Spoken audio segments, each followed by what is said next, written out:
Hey, good afternoon, everybody. How you doing today? Sorry for the late jump. I was trying to work on a little bit of prep work for the shows later on this afternoon on the nofilter.net. Was looking over a couple blueprints with my new best friend in the world. It's joy being regaled with the wonderfulness that is down here in South Florida. I will try to jump on with some folks in a little bit. We will continue our conversation about building ourselves, building for the future, the type of people that we surround ourselves with, and also I want to get into a conversation today on Friday, which I'll move ahead till Monday, about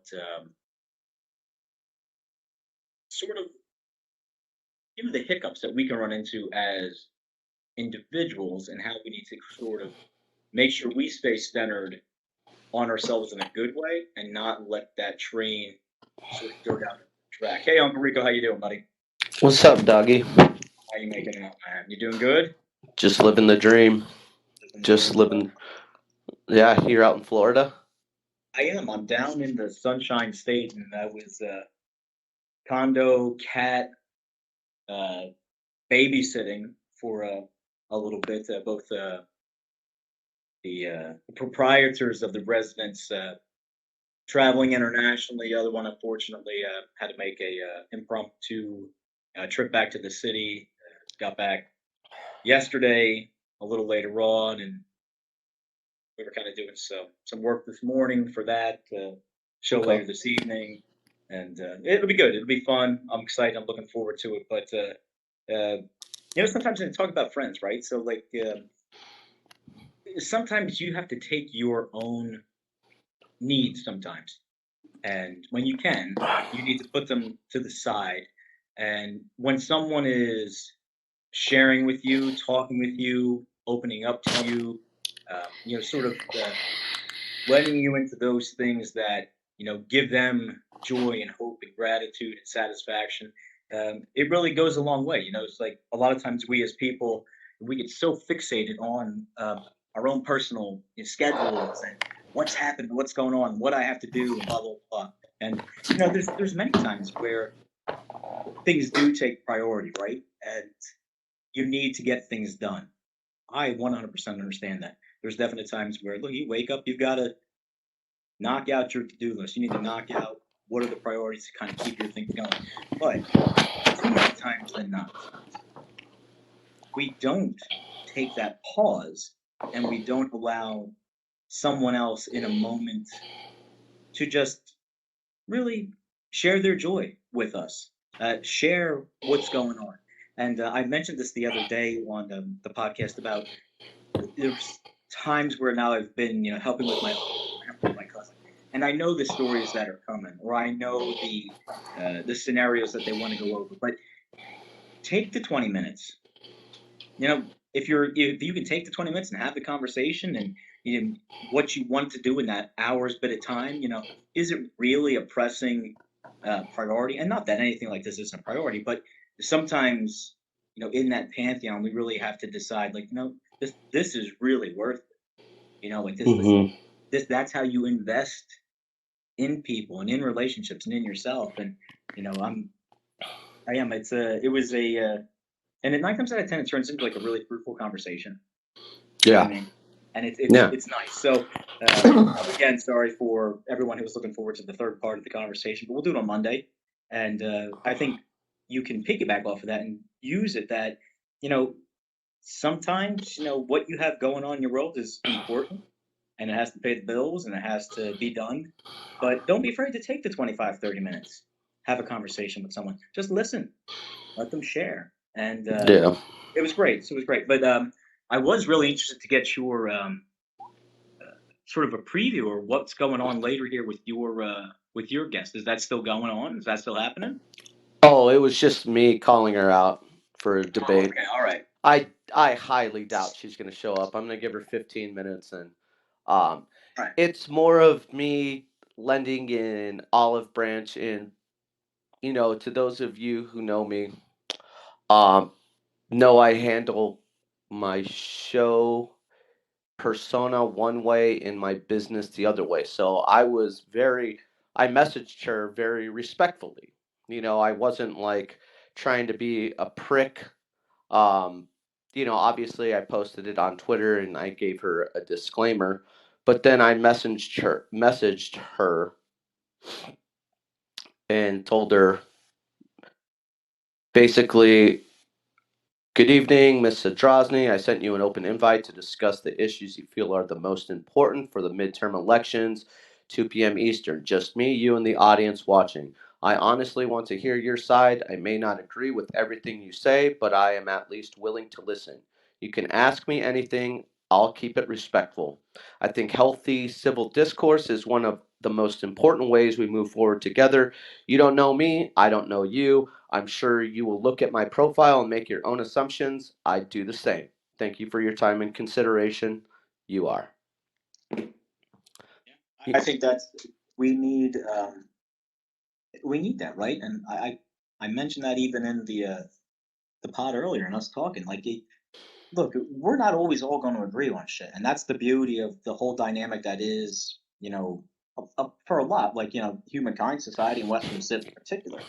But Mm-hmm. we've gotten so past the point where we can't even have the damn conversation. People don't look at it as this inflammatory argument where you know it's about pissing somebody else off, and it's like we're big boys and big girls. Let's get past that. But unfortunately, you look across a lot of the mediums that are like the news outlets, and that's exactly what it is. It's just like who can throw the most sand in someone else's face, and you're like, Yeah.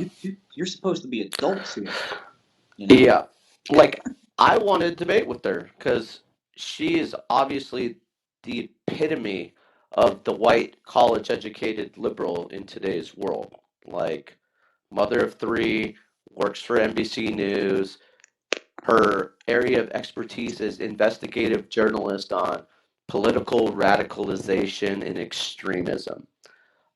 Unless she's traveling the globe, that moniker doesn't quite work because guess what? There's not much of that in the United States, uh, other than maybe on her side. Are there little factions? Yeah, and that's where investigative reporting comes in. And she's white as snow, so unless she's embedded with white uh, extremist groups, then I don't understand how you can claim that. She's like what's that broad's name that works for the Washington Post that doxes everybody and loves to cry? Um, Rachel God, what Maddow. is no, not her. She's pretty close. Taylor Lorenz. Oh yeah, tell her run. Hey, bump up your volume just a little bit for me. Can you hear me? Yeah, I can hear you. Is okay? Is it? Just a little Let's see. low. Is it? How about now? Can you It hear me might be better? me. Yeah, that's better. Okay, I had the mic down, so um, but I want to get those types on to really understand where they're coming from and why they hate America and their own people as much as they do, or a majority of it. You know what I mean? Like anytime you hate an entire party in its whole, that's a dangerous thing. Like I hate the progressive, or I should say, extremely dislike the ultra new Democrat, the ultra new progressive liberal. They're completely destructive. I really dislike the old classic uh, Christian evangelist extremist Republican. I really don't like them because more often than not, they are pretending to be holier than thou when they're just as greedy and sinful as the people they lecture.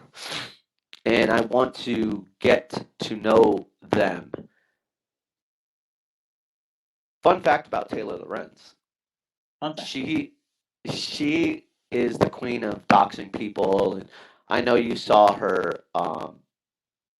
Do you remember when I did that post on her? I made that video of her like crying and Oh yeah. pretending to like pretending she's getting doxxed and doing that, and then she shows up to the door of like the grandmother of somebody she's trying to get canceled, the Yes, yes, yes. I owner of remember the that. Lives in TikTok. Yeah. Yep. So she is now in a lawsuit. People are finally fighting back and they're suing her. And Wow. it makes me so happy. It makes me so happy that finally, you know, this is going to be the time of repercussions.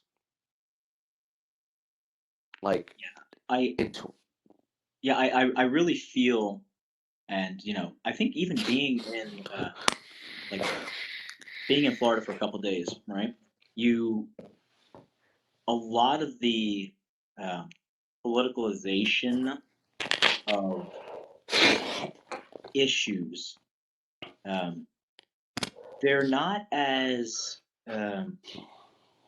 I'm not saying that people don't care about them, right? But individuals' priorities and of all backgrounds, are really focused here on, and obviously the recovery from the hurricane, etc. But you know,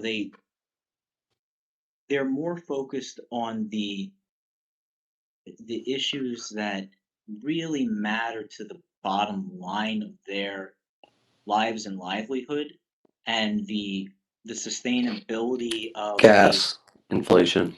yeah, yeah, and like the even like the interaction between the community, like people kind of, you're helping one another, you're looking out for one another, you're there for someone else. And obviously anytime there's crisis and stuff like that, people do that naturally. But there's you know hot word for the kids, the vibe, right? It's like, but the vibe here is very, like, I haven't been down here, I don't know anyone aside from my host. I could probably walk across the street, knock on someone's door and be like, hey man, blah blah blah blah blah, and I would probably say they wouldn't you know meet me at the door, with the gun cursing and screaming at me.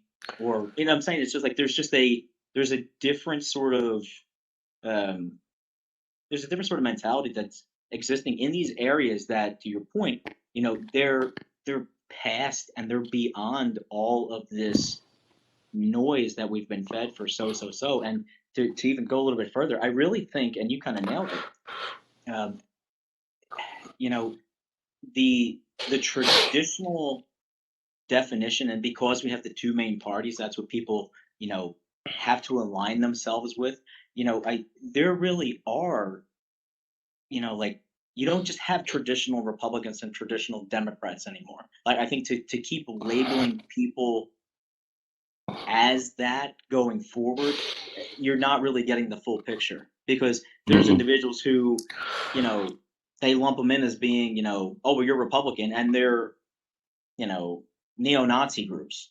That's like, well, that's not really, A Republican. Republican. And on the other side too, it's like you have this ultra progressive liberal, woke mob, and like that's not really traditional, Democrat, but that's Democrats. the party, that's the team you can play on. And Hmm. you know, elections, they work on,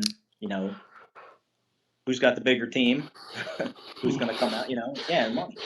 Yeah, it all gets funneled up. I'm in the middle of creating my own political party at the moment, Yeah. and eventually I will. When I run for mayor, I'm going to unveil that. Um, but Have the you mayor of considered any mayor, political mascot that isn't going to be uh, gender offensive or indigenous people offensive or animal offensive? don't give a shit. Don't give a shit. Okay. No, this is All for right. people. The party's for the people. It's the party of compromise. You know, suck it up. Be offended. The people that are going to be offended are going to always be offended. Like, I can't worry about them. I can only worry about the constituents who want to go forward, like you're talking about. I tell you Like thing it, too, like like but people like Lorenz, and I know people make their money off of hot takes and clicks and follows and all that kind of stuff. But don't you think people are just like, I don't know, like we've got to this point where individuals, they go out looking for something. You know what I mean? Like, you can't just, like, you're just not happy being. They're not just happy. And I'm not saying be complacent, be lazy people, but I'm saying, like, you don't gotta go out always looking to, not start a fight with someone, but they could meet you off the street and they find something wrong with you, just to Yeah. make it polarizing. Yeah. Well, the history books are going to write this last decade is the opposite decade or the opposite years because that's pretty much what it is. It's a failed social experiment of trying to tear down the traditional fiber of America and substitute it with everything opposite. Opposite, opposite. Whatever America was, let's do the opposite.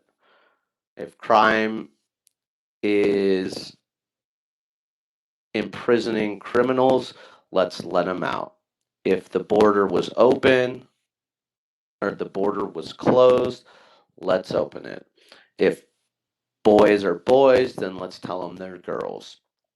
If kids aren't allowed in strip clubs, let's let them allowed in drag shows. If drugs haven't been allowed on streets, let's legalize drug use. If So homeless camps, to make like the biblical reference, it sounds like you're creating a modern day Sodom and Gomorrah, but I guess the catch and the linchpin is like, at what point does everything, turn back to salt and earth? You know what I mean? Like, what's going to be that moment where it's sort of, you know, dare I say, the hot word, the reset? Like, when does it reset itself? Or does it reset itself gradually?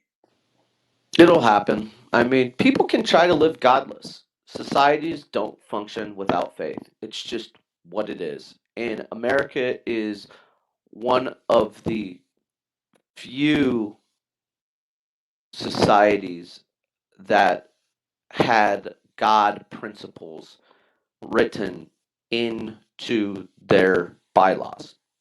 Right, This is a country based with God morals, with faith morals.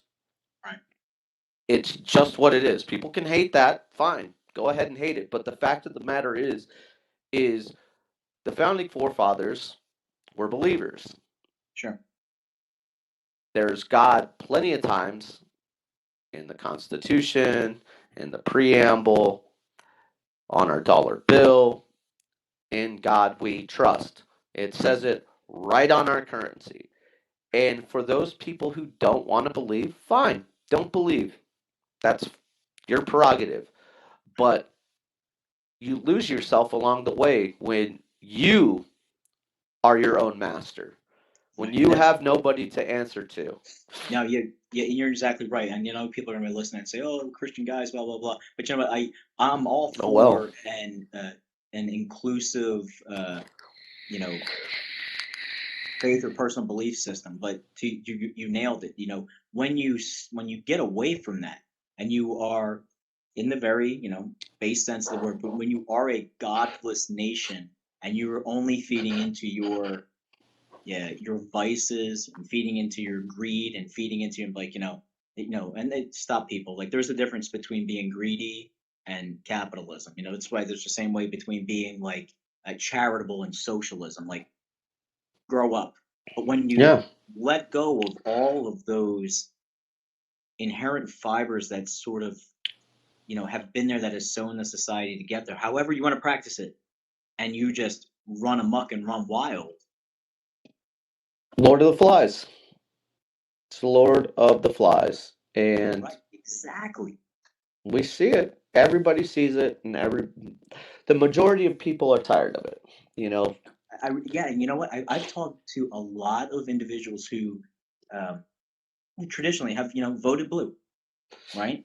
And they're even at the point where they're just so frustrated with the way that some cities handle their crime. They're so tired at the cost of their living and the way the inflation has hit them and the way that their investments have just tanked over. And like, even individuals who would be the most staunch, blindly following on both sides are like, there's a there's a there's a problem here. Like, there's a problem here. Like, we really need to look at this, because what do we always say? It doesn't matter to individuals until it comes to your doorstep, right? nope. shootings don't matter until it comes to my doorstep. Carjackings don't matter until it comes to my doorstep. I'm going to keep going to work, but oh shit, gas is back up to close to $7 in California. Oh, I guess that matters to me now. You know what I mean? Like the cost of food. Like, okay, like now it's really starting to resonate with. Let's be honest, like the majority of people that pay the bills for literally everybody else. You know, Mm-hmm. and that's a whole other conversation about the different society levels and blah blah blah blah blah. Like that's all fine and well. And the government's going to take care of people because they're going to take care of people. But when you have individuals up here who don't have to pay attention to anything because their their wealth and whatever sustains them and it has sustained them will sustain them, and that's both. That's red, blue, purple, green. And then you have individuals down here who live off of the fatted calf and the tea to Rome. They're not, but these people in the center who a lot of them, are very more moderate, more liberal, more open. They identify with all vote Democrats of this, that, and that. And that's all fine and well. But when those individuals start to call into question these main issues, and you do, like you look down, sorry for polls, people, but like you look down these polls and you see at the very bottom, it's like, yes, abortion is a very important issue specific to an individual, da da da da. They're not going to take away this. Like, I'm really concerned about keeping a roof over my fucking head. I'm really concerned about, like, am I going to have XYZ future? Like, am I going to get, robbed and jumped and assaulted by some foreign individual who's here without permission? Because even though I do this, I do my stuff the right way. You can guarantee that all of their docs and all that kind of shit are in line. You know what I mean? Like, and now it's here. Now it's in my face. So guess what? You're hoping that when you see these things and you see these midterm elections and you see the next presidential election cycle, and you see your local elections and your school board, you really start to call these things out. And people get freaked out because the people who have been in this position of uh, power and authority, they haven't been challenged. You know what I mean? And like when you do challenge them, not that you're going to get canceled, but it's like, you can't ask me questions. I'm not even going to answer that. I don't know you an answer. And it's like, no, you kind of do owe me an answer. And then that goes into voters. And that goes into, the checks and balances of voting. And like, it's like all of this finally is coming to a point where people are like, we need to make sure that this is getting done the right way Yeah. across the board, Anyway. Well, I mean, we're seeing the issues that people care about, Yeah. and that's what the Republicans are talking about. We see the Right. issues that people don't care about, and that's what the Democrats are talking about. I mean, it's pretty simple science. Like, abortion is at the bottom of the list of things people care about right now. And they continue. That's the only thing I've heard Katie Hobbs talk about is abortion. Literally, I have not heard her discuss anything.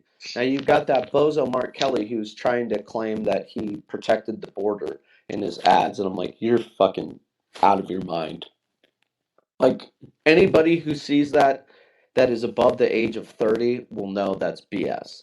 Like, they basically talk to kids. Like, that's their whole base. People that are stupid and kids. Like, which is funny because they claim to be the educated party. Most of the educated individuals, as they put it, or as they think, are the ones voting that way. And it's not the case. Like, here's an example of what America is tired of. This is an actual ad from New York. Now, it's been pulled off Twitter, it's been pulled off YouTube because it's too sensitive. It triggers too many peoples. This is real life. Like, this is footage of what is happening in New York right now. In Twitter, in YouTube, in Facebook, and these other giant corporations are pulling this down because it is too sensitive. It's too triggering for people to see what is actually happening. And it's appalling that they would do that. But videos age restricted. Yes, I know that. Watch on YouTube. Oh, come on. That's weak sauce. So I'll have to do share screen You have to since do a they're share screen on it, yeah. Weakness. Okay, share entire screen. Now, we Yes. won't probably be able to have the volume, but just look what it's put under. Take back our streets. They can't put political ad Lee because it gets yanked. So they have to just make a very vague description. Like, who's going to find that political ad? Oh, it's take back your street, but here it is.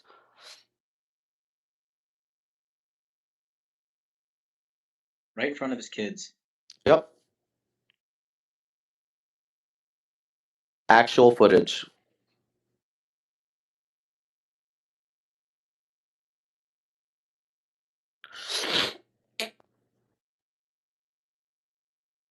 Oh,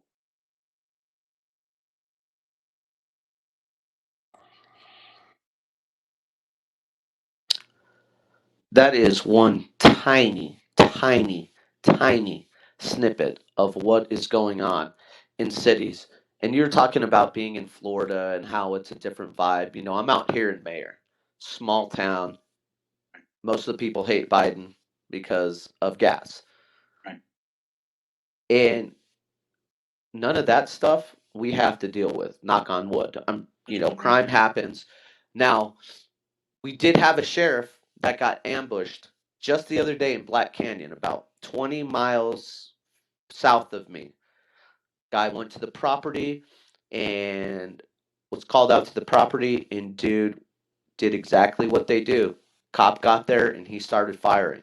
And I actually know the cop that took him out. Bah! He works for our schools.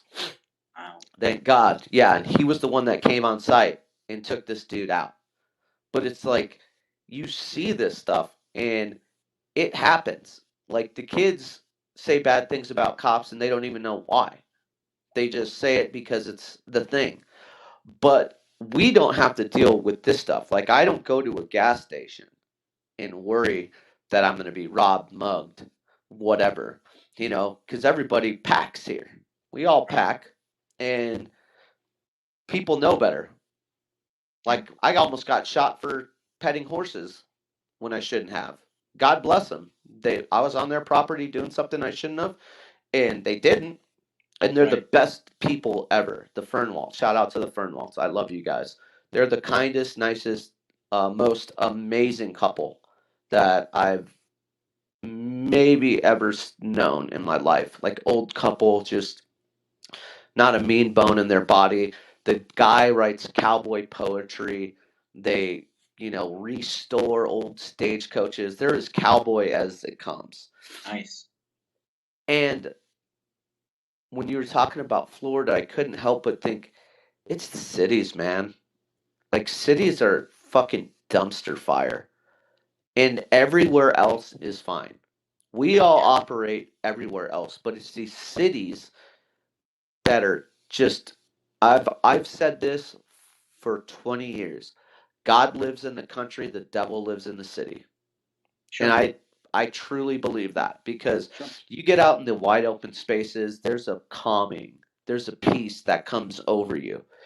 You get into that kettle, that boiling kettle of a Philadelphia or a Los Angeles or even a downtown Phoenix. You feel that Miami. energy. Miami, we could go on and on with the major cities, the Yeah. I mean, Seattles, the Portlands, yeah. Yeah. I Memphis, mean, Chicago, St. Louis, like all these places where you're so inundated with, you know, that's, just every sort of, wackadoo. yeah, wackadoo and accessibility to whatever. Not that there's not accessibility to your vices or things that are nefarious elsewhere, because there are. Like there's meth and crack and all that kind of shit in like rural fucking Ohio. But Oh yeah, the it's out here. I think like I think the more that you have to rely on yourself, more that you sort of tend to, if you're being healthy, right, you tend to move away from, and you want to move away from that, you know, you just want, you move away from it. You want to be, you know, I don't know, man. Like this, you're Well, dealing why with. is it? Sorry to interject. Continue. No, no, go ahead. No, why is it what? I was just gonna say, why is it have some communities where drugs exist and can even be borderline epidemics, and there is not the amount of violent crime, and then you go to these other places where it per capita is the same, Yeah, and it is a dumpster fire. yeah, Well, we all know why. It starts with the defund the police and justice reform and canceling bail, and like that bozo Tim Ryan, he still wants to cancel bail. Still wants, like, dude, what more do you guys need to see? Like, you're losing. Like, you're losing races. You're gonna lose this one to freaking Mehmet Oz. Like, how bad do you have to be to lose to Dr. Oz? You yeah. know what I mean? Like, Exactly. their reckoning is coming in 20 days, and they're going to be, I mean, there's going to be the greatest white girl crying emojis that come out that day. I mean, I cannot wait. I cannot wait just to view that and soak in their tears. And I know how sick that is, but to know that those people are so sad and small inside makes me want to pray for them. But I'm going to take a sick pleasure in the immediate from seeing those reactions. I'm not going to pretend that I'm not going to do that. Yeah, I think everybody can take this for what it's worth, right? Um,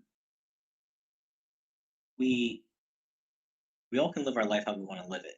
You can all believe what you want to believe. You can all, choose whatever you want to choose. I mean, I vary on the scope of many things, Mm-hmm. but Doesn't make it right. right, yeah, it doesn't make it right. I mean, believe me, I've got stuff that's wrong, and all that kind of shit.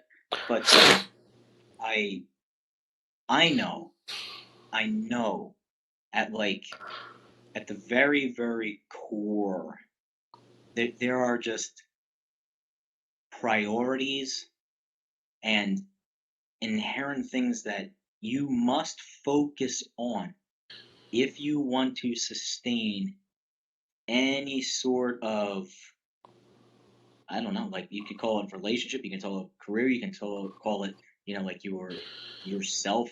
Like there's just certain things, and when it becomes a matter where you're focusing on all of these little things, you lose sight of that bigger picture. And as a whole, like really as a whole, sorry America, you know, I listen, I want to live it and enjoy every single part of this country. The good, the bad, the in between. Like I've been there, I've done that. You've been there, you've done that. You know, we've riding the roller No. coaster. Yes, it's awesome. But like I know, like got to make sure that the carts on the coaster are in good shape and the seat belts work and the hydraulic fluids. Like these are the things metaphorically as a country that we need to really pull those reins back.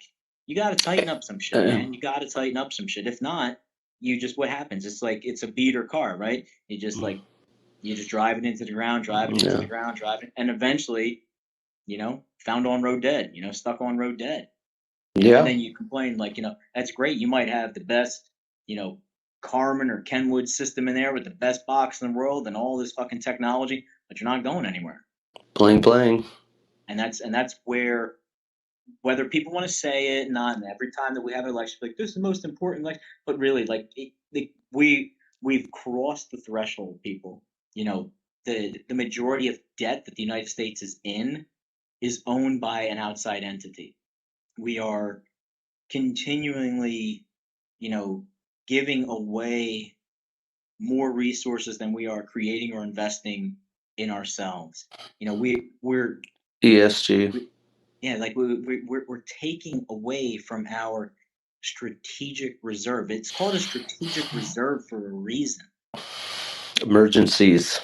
Yeah, like real emergencies. real things. Natural It's like you can't. disaster emergencies, not man-made emergencies. Exactly. And it's like, people like, oh, what about this? But that's like, yeah, we have to bitch and complain about it because when it's all gone and you're down to nothing and you're below debt and you have nothing going for you, no one is going to turn around and give you a handout.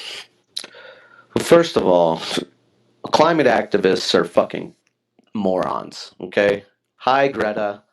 Um, they're about as low intellectually on the totem pole as anybody has ever been in terms of getting uh, seen and being heard and getting convincing people. Now, my question for you is: you're talking about all this, these ways that you can move forward, and this and that, how we can get back to a functional society. So every Republican slogan should be 5 words: get back to the basics. Period. What does that mean? So, my question for you is: where did you learn all of what you just talked about? Your moral ethic, your work ethic. How did you learn this? You say it's inherent. So, you were just naturally you had that? Or was it something else that potentially helped you get there? What Let's was let it that let's helped you figure out your moral laws and your work ethic?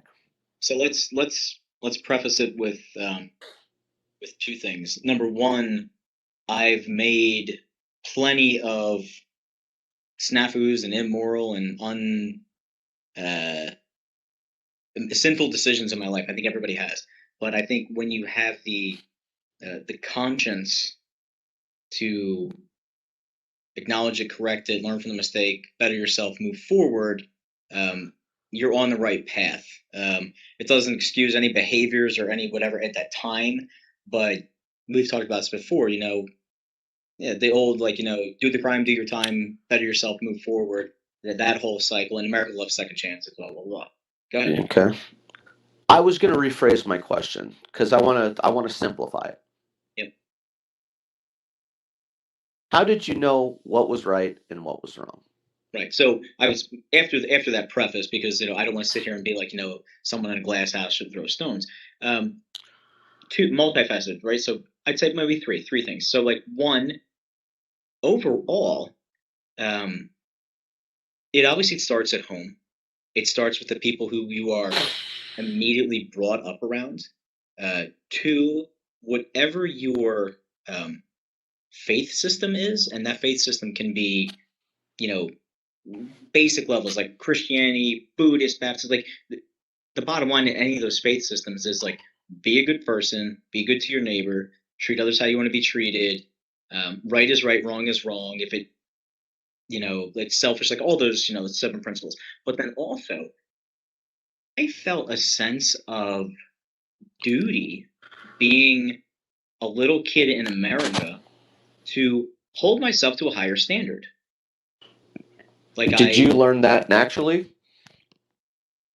I think because of the influence of family and faith, but the vibe when I was growing up was like when I saw, you know, my neighbors and I saw individuals, having that sense of, you know, response, like just being responsible, being good, not and not being like, oh my god, goody two shoe, but like, you know, Important good. yeah, important good. Like there was a So, sense of like I would say now, like I felt more fulfillment, and don't take the wrong way, people, pride in a good way with the humility of being a citizen of America when I was able to go places and travel than I do now. Like now I feel not embarrassed, but like I can't, I have no way of justifying or trying to explain in a rational manner some of the behaviors that outside individuals are seeing that are taking place. And it kind of it's like it's a little kick in the gut. because I was really proud to be like, yeah, I'm from the States and blah blah blah blah blah. And people were like, oh, we love your choices, we love your freedom, we love you and be able to do that. And it was always, I would always say, yeah, but I said, but like it's balance and it's moderation, and we all acknowledge the other person. We don't try, and like you try to speak on this good side of like, hey, you want everybody to play and everybody to hang out, but we're not there now. But to a simplified answer for what you're asking is no, I learned it at home and the people around me, and then that obviously led into school and faith And where did they learn it? and before them, their family and their And faith. and them, where did they learn that? Yeah, back and back and back and back, all on So top of each other. what I'm getting is there's a pattern for how we understood moral laws in this country. And when you start to take God and family out of that equation, you get this. Some people call it godlessness. Some people call it chaos. Whatever you want to call it, it is not working. And for people that want to browbeat Christians, they live a way of life that is more law abiding per capita, more giving per capita, more selfless per capita. Real Christians, practicing Christians, not the ones that show up for Easter or Christmas, but real ones that use faith or biblical verses or even read other material that can help them get there. You know, those people, those authors aren't always faith based, but the majority of them, the chicken soups of the soul type people, they tend to have a faith background. Hate to break it to you people out there. We are a country that has worked built on faith principles, faith in family. And when you start telling women, no, you don't need a man, A, and you don't need kids, B, just work. Work, work, work. When you're 50, are you going to look back at your money and your career and that's going to be the your defining moment that makes you happy? Or are you going to look back on your family and the people around you and feel a sense of one, happiness? Which one of those two paths is going to be lonely and which one is going to be fruitful? And you know what? I'll sit there and I'll say that for anyone who's watching now and watching later on, who is there saying, "Well, I don't need faith to understand this, or I don't need faith to use it as the prism to see things." Um, Even if that's the case, right? There are some for the individuals who believe all of It's the BS. the science side. No, just playing devil's advocate, right? Um, there are some natural. I mean, it's like there's some natural laws that just exist, Mm-hmm. and you know whether you want to mark it moral is not moral, but like if I take a violent action towards someone, there are going to be repercussions for it. Like There used to be. right, exactly. There used to be. Like I could have no allegiance to anyone, no faith, no God, no whatever. But if I walk across the way here and I punch the old lady in the face who's feeding the ducks, there's there is a natural progression that follows that. But where we're at is that natural progression, that natural law at its very core has now become not erased, but not even like acknowledged. It's like people don't even sit there and, you know, we don't even have the conversation like, oh my God, why is a kid acting out like that? And don't they know like we're beyond even acknowledging the Mhm. behavior. We're so result driven that it's like, oh my God, that's so tragic. Well, I Move said on to the this next would thing. happen. Like, would confront feminists that wanted to tout equality across the board. And I'm like, so if a man beats the shit out of a woman, that's fine, right? That's totally fine. It shouldn't be seen as anything other than if it was just violence towards another person. They're like, yeah, absolutely, because violence shouldn't be tolerated. But now you're seeing people, because those of us who actually understand that the female biology is has less physical advantages than a man. Sorry to break it to you, females. It's the truth.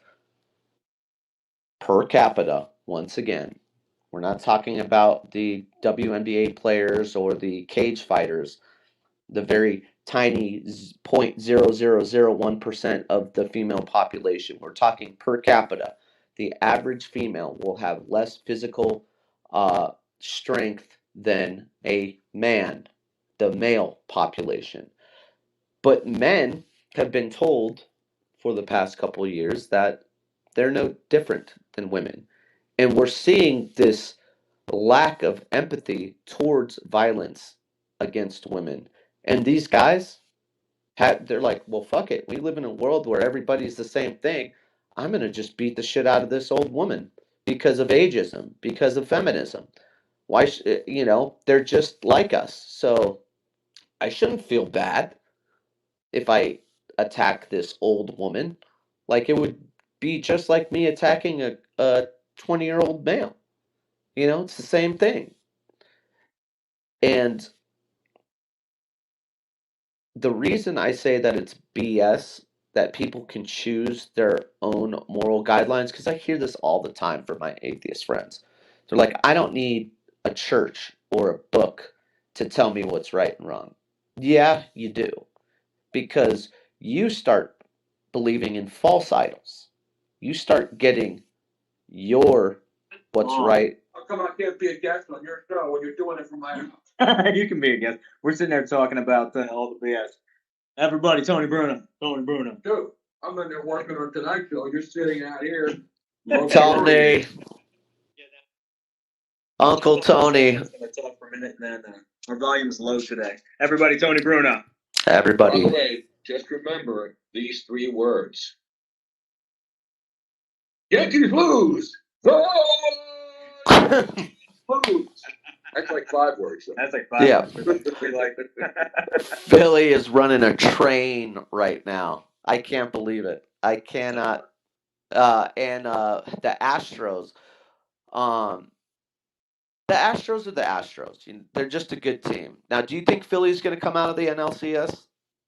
I mean, obviously, I think they have to win Game 3 tonight in Philly. I mean, if they lose Game 3, then you'll see this whole city once again say, well, it was a good run. So it depends. I mean, we're talking good teams. The Astros, by the way, I want to hear if there's anybody out there now who are going to say, well, the Astros only won because they cheated and they had banging trash cans and stuff. Are the Astros still winning because they're cheating? Or is it just that they're a damn good team? They're a damn good organization, top to bottom. They get it done. Dusty Baker, I've loved Dusty. Shout out to the Dusty boys, since he was a manager in the Giants organization and for the Cubs, obviously. But they're one of the elites. They're an elite organization, and they turn out not only in their farm system, but like to think that they could lose Carlos Correa and not miss a step and be right on their way to get a world. I mean, they have to be the favorites for the World Series right now. Absolutely. Yeah, absolutely. Absolutely right. And they would have been the favorite. I mean, obviously, if they beat the Yankees, they're going to be favored over either team in the World Series, the Phillies or the Padres. But did you show the people watching out there the beautiful scenery here? No, I didn't show them. Why not, man? You're sitting in a patio. It's 75 degrees and sunny. No humidity. The ducks are on the pond. They're on the pond. Let me see if I spin this ducks around. Ducks are on the pond, boys. See it. Like a record, baby. You see this out here? Wow. That's living. Pure Cape Coral, Lee County. 3 weeks after a hurricane. 3 weeks after a hurricane. I mean, that is manicured. That is gorgeous. I mean, You can see the a lot of the tarps are still on some of the roofs, and Tony was saying those are kind of the older houses, the tiles, the single roofs. Yeah, the shingle roofs. Shingle roofs, After yeah. 10 years, like that house right across is brand new, and you can see they have shingle roofs, but they're obviously still good. But if you have, you take the beating with the heat and humidity here year after year, and you get a heavy storm, a lot of those tiles get ripped off. But, it's getting better here every day, though. But there's still a lot of debris. Yeah, tons of debris. You should see they've got these trucks. It's almost like they took a shipping container and they like take the whole top off of it. 2 trucks together. Guys got like a little claw crane in the center, and they're just going around. It's nonstop. And they got. I mean, it's so efficient. It's amazing. I mean, you couldn't tell to a point, that there was a humongous Category 4 hurricane that came through. I mean, there's piles of trash, and obviously people have lost a lot. A lot of people lost their lives, work and whatnot. But they're right at it. They're getting at it. And like I said, it's that vibe we were talking about earlier from being, someplace like the city as opposed to down here. And, all of that political stuff, even though it exists. God lives in the country. People are on board with one another, and priorities. Right? And like people have priorities in place. Community. We used to have community. Like I just taught a class on immigration, and I was explaining to the students, ethnicities used to band together in small towns and cities. The families and communities around them used to take pride in their communities and take care of each other.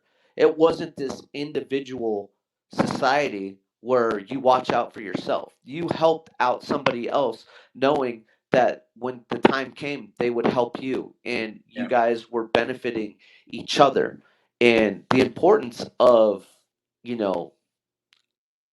our country being a nation of immigrants, but having enough resources, because obviously we're seeing right now what happens when you don't have the resources to take on an influx. I talked about the immigration laws and in the 1800s and so on and so forth, and why they had to exist, and try to put it in a context of, look, guys, it's not that we're trying to be mean and say that. Now, things were a little different with the anti-Asian. That's a whole different story. But the bottom line is there's X amount of resources, and if you want to give these people a fighting chance, we've got to do right by them and limit the amount that comes in. And it's not up to these communities to be buried. You're nailing it, right? It goes back to what we were talking about earlier about the priorities. And listen, I'm a fucking charitable, loving, caring, like help anybody out type of person. But like at some point, like I've got to restock the pantry. I've got to do my shopping. I've got like you can't exhaust everything that you have trying to help everyone else. And then what happens is that you leave both people in a point where there's just no sustainability. And then what does that do, right? It turns people then into, like we talked about the last time we were able to get with one another, survivalists. And then it becomes survival. And people will fight for their survival. They'll fight for their right to party. They'll fight for, what matters to them the most. And unfortunately, you see in a lot of these places, it's, bits of violence, but the people are trying to just get their next fix. They're trying to get what they think is theirs. And it's by any means possible. You piss me off. I don't care. I don't give a shit. I'm just going to take it. Their survival little switch has been flipped. Yeah. And it's full-fledged, full force. And when you are in the mentality of having to survive because people have told you, yeah, you're no good, you're oppressed, you're second class, you're not worth it, you're not smart enough, you don't have a mom, you don't have a dad, you've got no blah blah blah. After you hear this message, generational, you don't care about consequences. And then, oh, by the way, society begins to mirror that, and they're like, well, we got to give everybody a break. I don't care. So now I'm not already caring about consequences. Fuck them. I'm not even going to pay attention to what I'm doing. I'm going to act out how I want to act out. And then as a little cherry on top, I got the man who's sitting there saying like, do what you want to do. You okay? We'll Mm-hmm. take care of you. Go shoot Yeah. somebody. I'm not going to give you any bail because you don't really have any money for bail. So get back out there, right? So Yeah. if I was a voter and I'm acting like this, who do you think I'm going to vote for? It's pretty easy. It's Pretty common easy, sense right? at this point. Yeah. Those are all great points. While I do have you guys, Yes.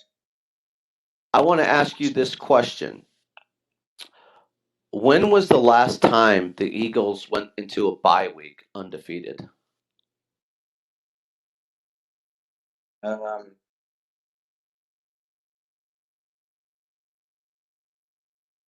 Is well, Tony still there? Does he know? yeah, it's John from Mayfair. Do you know, man? Last time they went to a bye week undefeated, it had to be I don't know, but maybe Buddy Ryan years, maybe like 90, 91. Okay. I mean, I don't have the stats in front of me, Yeah, so I that's don't. why I was I mean, hoping that you guys might they've know. only been like 5-0. I think like one other time, 6-0 one other time. But the bye I think was later on in the year. I mean, uh, I think the best record they ever had coming out of a bye was when Andy Reid was coaching. I think they were like 11-2 or 9-2, something like that. I Yeah. think that might have been their best record coming out of a bye. But uh, it was real. Like I'm disappointed that they're not playing this weekend because I was kind of feeling that momentum and really getting into it, and you know, new friends to hang out with and watch with. But it's actually, I think it came at a good time because Jason Kelsey was a little banged up with his ankles. Lane Johnson had to leave the game last week, a little concussion issue, um, little bumps and bruises here and there. And later on, their schedule's not, touch wood, you know, the most difficult in the world, which is its own conversation. But it was nice because yeah, it felt a good time. Like it felt a good time, and I'm looking ahead for next weekend. And if things go to plan, uh, the the whole weekend in Philadelphia. This weekend is busy, right? So tonight for the Phillies game, you've got the Phillies, Temple, and Smashing Pumpkins all going to be down at the sports complex. I mean that you can't like Shout out to Billy Corgan. right? So like college co-eds getting blitzed at the link. The Philadelphia fans for the Phillies, just they're excited and crazy anyway and jazzed after it was 11 years not having a game. And then you got the Smashing Pumpkins crowd, which is like I mean, basically individuals it's a our age good, rocking yeah. out. It's a good fucking time to be a Philadelphia native and a Philadelphia sports fan because you got Yeah, the it really Phillies, is. you've got the Flyers, you've got the Eagles. I mean, for fuck's sake, you even got the Union doing something. Yeah, the Union's a good team, man. They're a good Yeah, team. they're a And good team, and I they're rolling. The town is rolling, and now you got the Sixers coming back in. I mean, it is it's a season without Ben Simmons finally. Like, oh finally, my god, yeah, that absolutely. bum. Hey, so shout out to the Sixers. I mean, they dropped their first two, but in their defense, right, they had to go to Boston and play Boston. Then they played Milwaukee. I get that. Harden looks like he's definitely trimmed down, more conditioned, spreading the ball around. I think he went like 9 or 10 assists last night, 27, 28 points, whatever. But Yeah, he hit me a parlay. So thank nice. you, James Harden. I wanted to give a quick shout out and lots of love to Russell Westbrook. Oh my god, This is for my West Coast people out there. Russell Westbrook went 0 for 11 he's from so the bummy. field and like 0 for 6 from 3-point land. He had like 3 assists, I think like 4 boards and like 2 points. I mean, Tony and I were talking, it was like, you talk about a guy who is playing his way out of LA on purpose. Like that experiment has died. That has died. Yeah, LeBron, the GM LeBron does not work. GM LeBron, AT&T LeBron, everything LeBron touches right now is dog shit. In my opinion, Hey, so this is actually a good plug for my thing next week on Monday. And I was going to bring up, glad you brought up LeBron. So little teaser for Monday. We're talking about people building for the future, surround yourself, and then qualities of friends, blah blah blah blah on Wednesday's program. So Friday, today's program, which I'll lead you with the talking point for Monday, is there are so many like the Greek tragic hero that we now see coming to life and being played out in our sports heroes. And like I'm gonna hammer that on Monday. I just want to I want people to think the same way that you've said there. Like we've got sneaker in China LeBron. We have AT&T LeBron. We've got GM LeBron. It's like at some point these individuals they cross over. It's like, when is the time to walk away, or do you just it's like Well, the whole Don LeBron's Quixote, not going. right? Yeah, LeBron's Yeah, not going anywhere. He wants to be Jay-Z, and he's got his own media company out there in LA, which is why he moved to LA. Um, so LeBron's not going anyway. I would be hard pressed to believe that LeBron will not be running for some sort of office, but within 10 to 15 years, oh, because absolutely. Yeah, I could see him. And he's he's going to be a theoretically, I mean, he's still a political young guy. He's still voice. what, 36, 37 years old, right? 38. 38, right? So 38 years Yeah, old. I So think he's you figure 38. 50 years old, he could run for governor of California. Oh, for People would vote for sure. him in a second. Have you guys seen Gavin Newsom out there? Because I know he is very proud to try to pull Floridians. Do Floridians really want to go to California? Because he's so good at making it seem like that, especially with his new mandate against doctors yesterday. I don't know if you saw this, but they are voting on whether or not to mandate. Well, no, he passed a law saying that doctors can no longer say anything anti-COVID related. Like they have to give the vaccine. They can't talk about any sort of other supplements that could possibly do it. They can't say anything negative about vaccine or they will lose their license. And the CDC is voting today to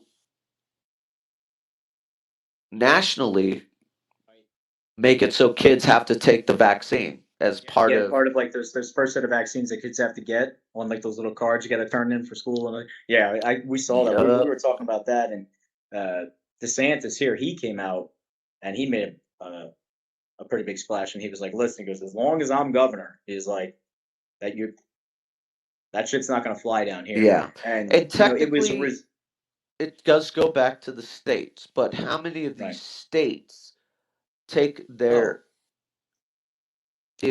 they follow the guidelines, and more importantly, the schools. You know what I yeah, mean? They yeah, follow what absolutely, the CDC says. So obviously, there's going to be another divide on that.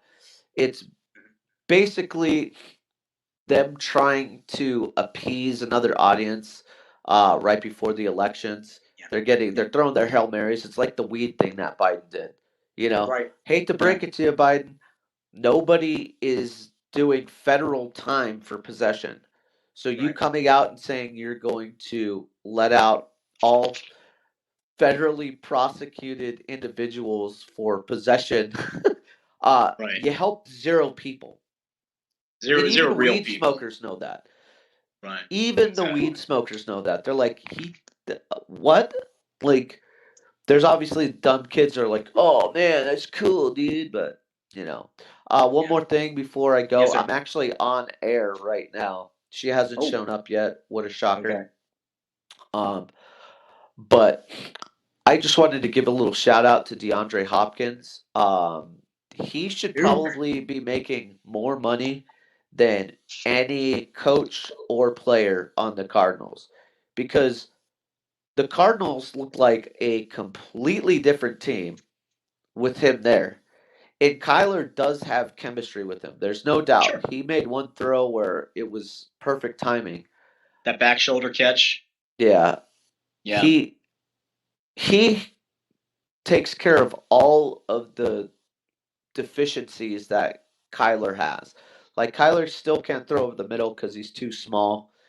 It's just he's until they start doing 7-step dropbacks, he's never gonna be able to throw over the middle. Like He I doesn't don't offensive understand. line to do that. So Yeah, I'm like I don't know how they haven't figured that out yet, but they haven't. And it was quite a show last night. It was weird seeing. So there were three things in play that were the black cat of the Arizona Cardinals. Number one, playing at home. yep, We hadn't won there in a year. Did you know that? you have one at home in a year. A year. That's why I call it the House of Horrors. They hadn't won at home for a full year last week. Number two, those black jerseys. We always lose when we wear black. Always, always, always. Now, I think there was one game that we actually did win, so always doesn't work. But 95% of the time, we get rolled when we wear those. And we only wear those at home. So do the math. And number three, I totally just spaced on it. You had at home, you had the jerseys, and you had Thursday night football. Yes, We suck on Thursday nights. Now, usually we Yes. were playing the Seahawks and they would roll us, or the Rams. It usually was a conference game. Right. So this time we had Saints and Andy Dalton, and they were down 3 corners. So I'm not saying that the Cardinals are a brand new team and we're going to win out. No. They were a banged up Saints team with a backup quarterback on their third string cornerbacks. Like, yeah, we should have done that. And if it wasn't for some interceptions that got ran back at the beginning of the first half, it would have been a lot closer of a game in the second half. Absolutely. But Nuke, Yeah. Yeah. There's something to having a bailout. Yeah, a bailout veteran presence, and let's be honest. I mean, you saw what happened when he comes walking off, and Murray's all excited, and he's jawing at Kingsbury, and blah blah blah, and he steps in, sort of like that big brother dad figure, and he's like, yo yo yo yo yo, you Chill said out. your piece, you got this out, we're all passionate, but you do need, especially on an NFL team, you need a voice of reason, you need someone, and the fact that he can play, the fact that look, I mean, he's Nuke, healthy too, you know what I'm saying? He's healthy. Nuke So. is the alpha of that team. There is nobody there's that no is. there's no doubt. No doubt. He is the only person that can talk shit to Kyler Murray. Like, did you see Yep. that moment? Like after we were at the goal line and he doesn't throw the fade to fucking Right. Nuke single coverage and he throws it to Rondell Moore and he's on the sideline and Kirk Herbstreit's getting it wrong. Like he sees Nuke like this and he's like he doesn't know the play. It's like he's been in the league for fucking 9 years. He knows he the knows. play. He's going, Kyler, why aren't you giving me like? Are you seriously not going to go to me? Where is it? Like, how do you not throw to me in single coverage down here? And he's saying that to him on the sideline, going like, "Dude, what are you doing?" And Kyler is like this, and the camera's on him, and he goes, "Hey, the camera's right there." And he uses that to get bailed out so that Nuke wouldn't roast him on the sidelines. Yeah. And I was like, and, "Damn, Nuke just." And hopefully, right? Because he's undersized. Yeah, he is very athletic. We get all that, but maybe, just maybe, Hopkins, gets in his ear a little bit, and you think, right? Like if he's able to be an NFL quarterback with never picking up a book or not really looking at a lot of film, if he sits down for an hour and watches shit, and actually, and he's a smart kid, right? Yeah. I mean, he's obviously got some athletic acumen. I mean, like, maybe that 22-year-old, 23-year-old switch goes off in his head, and it's like, hey, yeah, let me check some of this shit out. Here is the greatest thing that Nuke does, other than be the best receiver in the game. Hometown bias. A little bit.